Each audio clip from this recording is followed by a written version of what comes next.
CBS News senior national security analyst Fran Townsend is with us now. As Homeland Security advisor to President George W. Bush, he helped create the administration's strategy to handle a potential flu pandemic. Fran, good morning to you. Maybe you can sort some of this out for us. Because the CDC says the spread is inevitable. The president says it's not inevitable.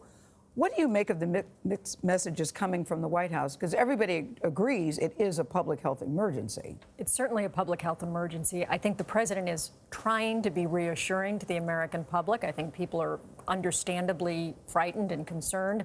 I think the CDC is also trying to prepare people. I think the answer is somewhere in the middle, right? I don't think it's helpful, though, to get two different messages when something is so scary to people. I agree with you, Gayle. I think the right answer here is that we're likely to see more cases reported, right? As we said this morning, there's about 50 here in the United States. As you heard from the doctor at UC Davis, he expects that there are more here in the United States that haven't been reported yet that will be reported.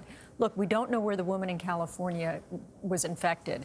It's likely what people haven't talked about is people can be totally asymptomatic. That is, you can be infected with the coronavirus and have no symptoms. And that means you can infect others and not even know you have it.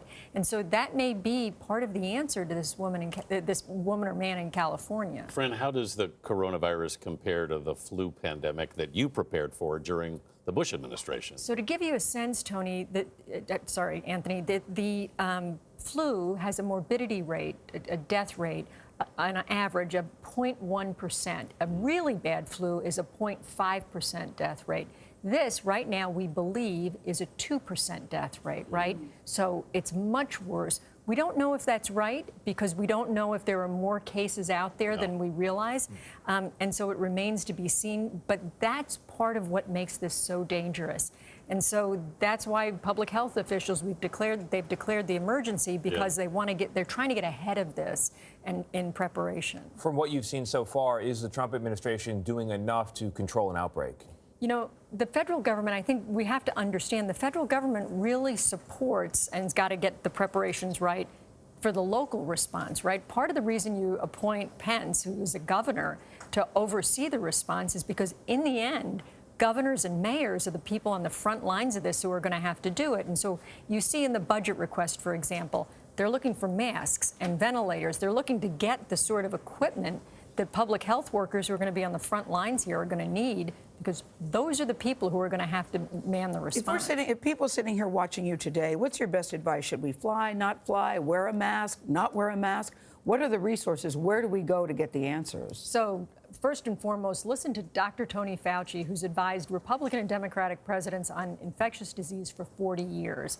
I would go to the CDC website. If you see it's a travel 3 warning country, don't go. Right now, that's China and South Korea. If it's a travel 2 warning country, defer any non-essential travel. So look at the CDC website. I'm curious about traveling in the United States.